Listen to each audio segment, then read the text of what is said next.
All right, so this next section, 5.2, is about inverse functions. And so these are functions that have a special relationship, and we're going to talk about what that relationship is, and then we're going to talk about how to find inverses and all that fun stuff, all right? All right, so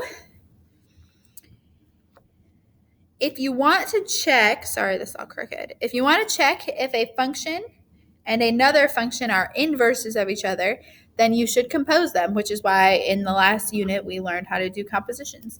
So if you compose them one direction and compose them the other direction and you get a special result, then it will be called an inverse function, all right? And so let's see what happens when we do the composition. So this first composition is take g of x and plug it into f. So when we do that, remember we're going to drop any x's in the f function and plug this one in its place. So for part A, that would be 7. Get rid of that x. Still have the minus 5, but this time you're going to plug this in its place. X plus 5 over 7. And as we simplify this, what's going to happen is these two 7s are going to simplify because you have 7 times and divide by 7, and times by 7 and divide by 7 are opposites. So that will just be x plus 5. And then you still have that minus 5 at the end. And the plus 5 and the minus 5 will simplify, and you just get an x. So the composition this direction is just equal to x. Now let's do the composition the other way and see what happens. So in this case, we're putting f of x into g. So you're going to have the g function, which has the plus 5 and divide by 7. But in this case, right here where the x was, you're now plugging in f of x. So 7x minus 5 will go in there. All right, doing some simplifying. In the numerator, we have minus 5 plus 5, and minus 5 plus 5, that's 0. So those will go away. So we'll have 7x over 7. And then the times by 7, divide by 7 will also simplify. So for part B, that composition, we also have a x. So if you do a composition and you get an x, and then you do the composition the other way and you get an x as well, they have the same composition and both their compositions are equal to x, which makes this an inverse function. So these two functions are inverses of each other. So here's what it means to be an inverse and some of the properties of an inverse. So the first thing I wanted to point out is how you can denote an inverse. So if you have a function f, you can denote the inverse by saying f to the negative first. And that is read as f inverse. So if you see f and then f to the negative first, these two are inverses of each other. And we know that their compositions will both yield x, whether you go this direction or you go backwards. So we have f and f inverse. All right, f inverse is a reflection of the graph of f about the line y equals x. So, for example, here's the line y equals x. If this is a function that you have, then reflecting it over this line will lead this graph, and those two graphs are inverses of each other. If you were to fold them on top of each other over that line, make a fold along that line, they would be lined up. So there would be some symmetry there. It's not x-axis symmetry or y-axis symmetry or origin symmetry. It's a special symmetry that runs about the line y equals x. So here's another example of inverses. So here's that same line, y equals x. Here's the original function here. And if you flip it over, you're going to see this function here. So this would be g, and this would be g inverse. Another example of an inverse function. So we have our line y equals x. Here's our original function. Drew that a little off. So here's the original function.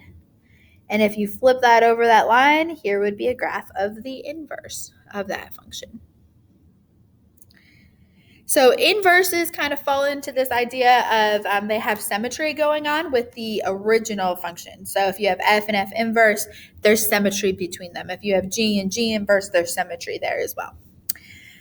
All right, here's some more useful properties of inverse functions.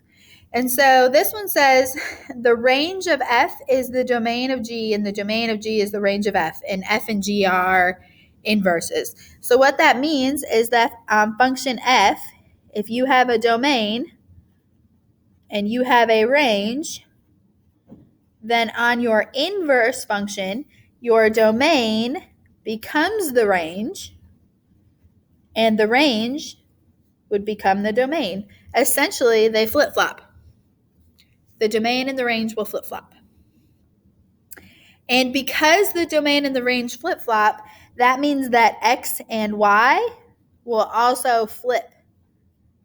So if you have an x and y coordinate point, so let's say you have -3, 7, then on the inverse function, they flip locations. You would have the point 7, -3. They don't flip signs, just flip locations. That's because the domain and the range are also going to flip.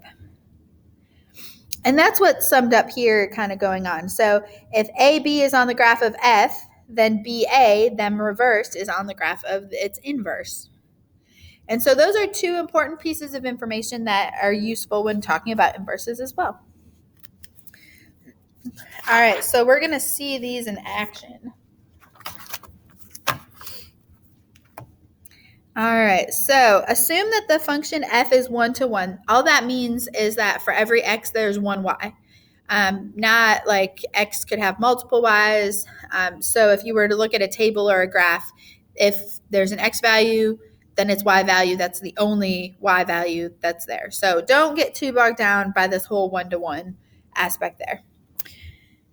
All right, so if f of 7 equals 8, this would be x, this would be y. Find f inverse of 8, and that would be the x on the inverse function. So what is the y on the inverse function? Well, what happens between a function and its inverse is that the x and the y flip. So the y has now become the x, which means that the x would become the y. So your answer is 7. Same thing is true if you start with the inverse. So if you have an inverse function, this is x and that's its y. Find f of -8 means that the y has become the x. So what is this equal to? Well, it's equal to -5. They flip-flop. So it's really useful and really valuable as you're moving forward to know that x and y flip for the inverse. All right, so up next, we have a table for the function f. Choose the one table below that is the inverse function. And what happens between f and its inverse? The x and the y's should flip-flop. So instead of it being 3, 6, 8, 13, 16 for x, those should be in the y value. So look at these y's. Those are not the y's. You're looking for these ones right here to appear in the y. 3, 6, 8, 13, 16, that works. And then check the x's to make sure they were your original y's. 2, 5, 9, 10, 14. So it is this table right here because what has happened? Your x and your y's have flip-flopped. All right, we're going to talk more about this idea of flip-flopping. Kind of some different examples here. So f of 2, that's x. What's y? So x is 2, y is 7. If f of x equals 1, then x equals what? Well, this is x, this is y, and we're still just talking about f. We haven't brought up an inverse yet. So when y is 1, so you're going to search through your y's when it's 1. What's the x? The x is 3. Now we're going to talk about the inverse, right? F inverse of 7 equals what number? Well, this is x on the inverse, which on the original function, which is what we have here, just the original, that's technically the y value of the original function. So when it says f inverse of 7, and that 7 is the x value on the inverse, that means on your regular function, you're looking for the y value of 7. So where is the y value 7? Up here, its x value is 2.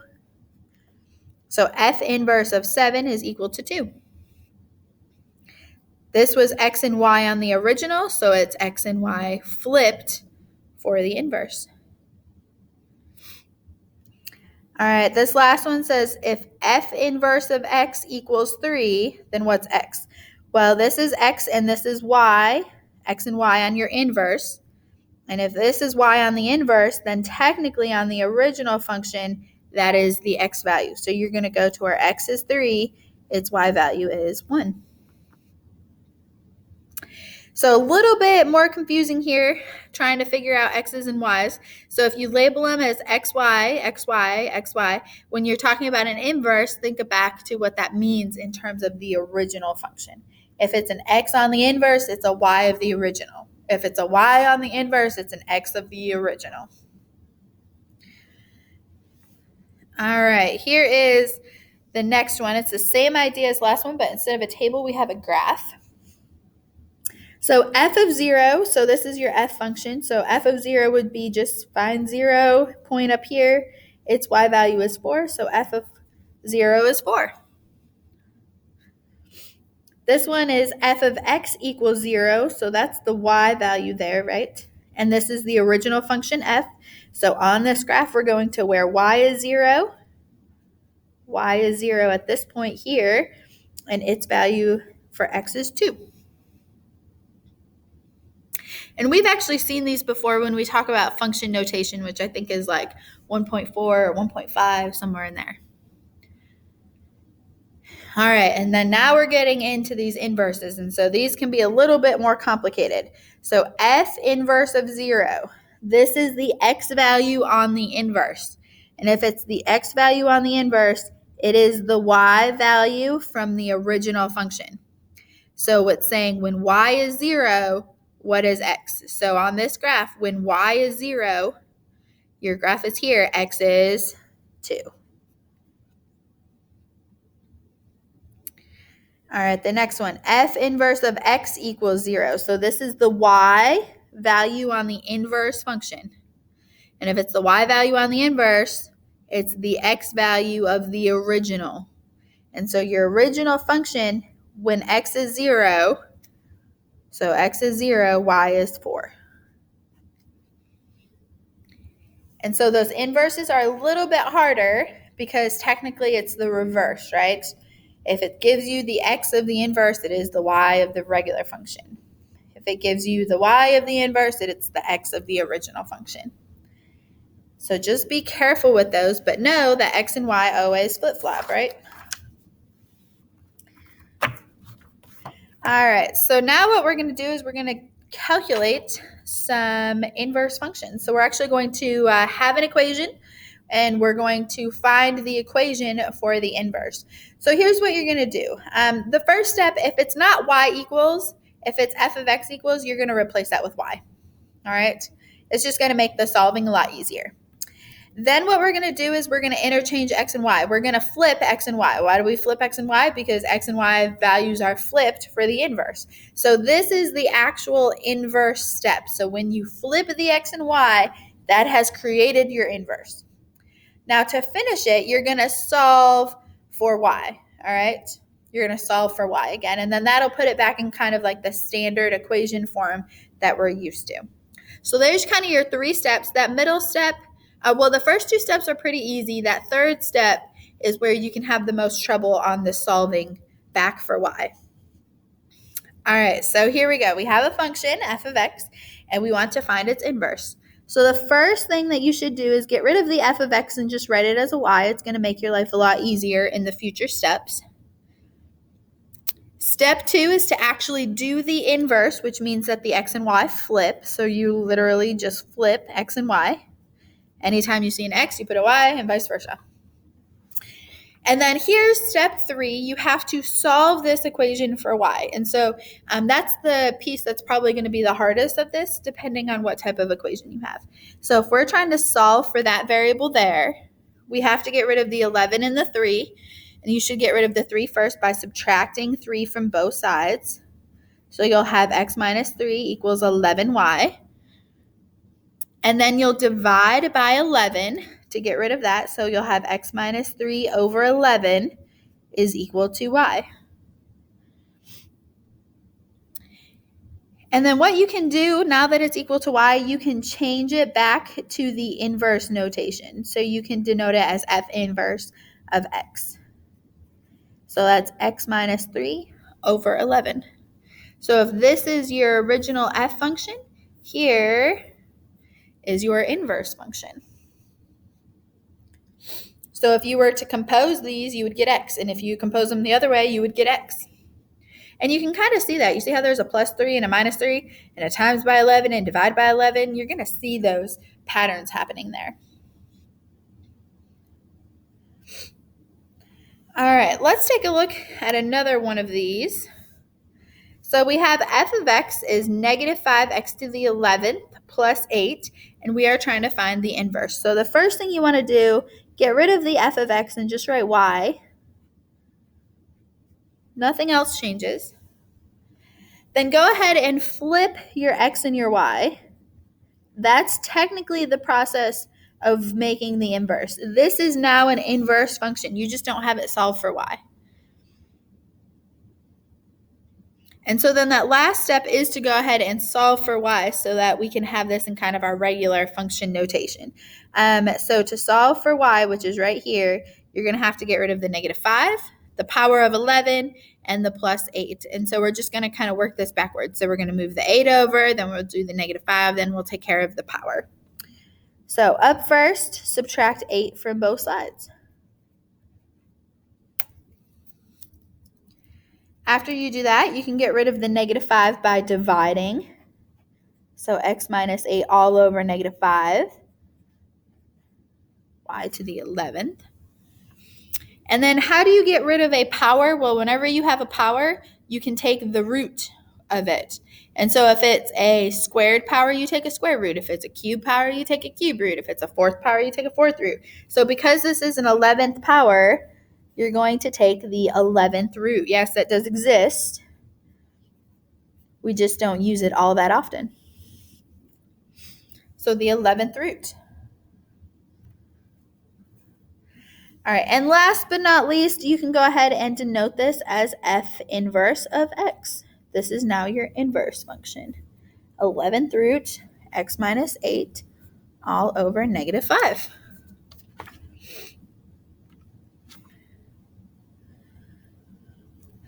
All right, we have another one trying to figure out the inverse here. This is a 5th root to start off with. So first step, y equals, instead of f of x equals. Second step is to flip the x and y. By the way, if you're okay flipping those, like changing it to the y and flipping at the same time, I am completely fine with that. Those two steps are not hard to do together. If you want to write them separate, I'm fine with that as well. The hardest part of this is when it comes to the solving for y portion. All right, so trying to get that y by itself, I have a 5th root that I have to get rid of, an 8 and a minus 11. Both of the 8 and the 11 are in the root, which means that in order to get rid of the 8 and the 11, we have to get rid of the root first. So if it's a 5th root, you can get rid of it by raising to the power of 5. So we'll have x to the 5th, and then that 5th root will go away on this side. So you raise both sides to the power of 5, and we'll get that root to disappear. All right, continuing to solve for y, you're going to get rid of the minus 11 next. So plus 11 equals 8y. And the last but not least, divide by 8. So x to the 5th plus 11 all over 8 equal to y.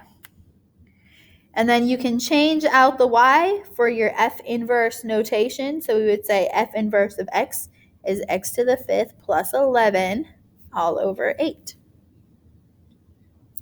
And if you take a look at your answer in your original problem, you see a bunch of opposites, right? There was a minus 11, so we have a plus 11. There was a times by 8, so we have a divide by 8. There was a 5th root, so we have the opposite of that, which is a power of 5. So you should see opposites. There should be some similarities going on here, but everything should be the opposite.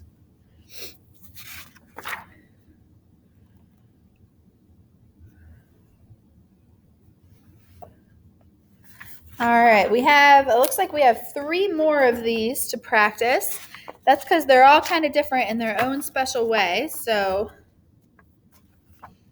let's go ahead and take a look at this next one. You can't really see it, so write it up here. F of x is actually equal to the square root of 9 minus x, and then a plus 8 on the other side.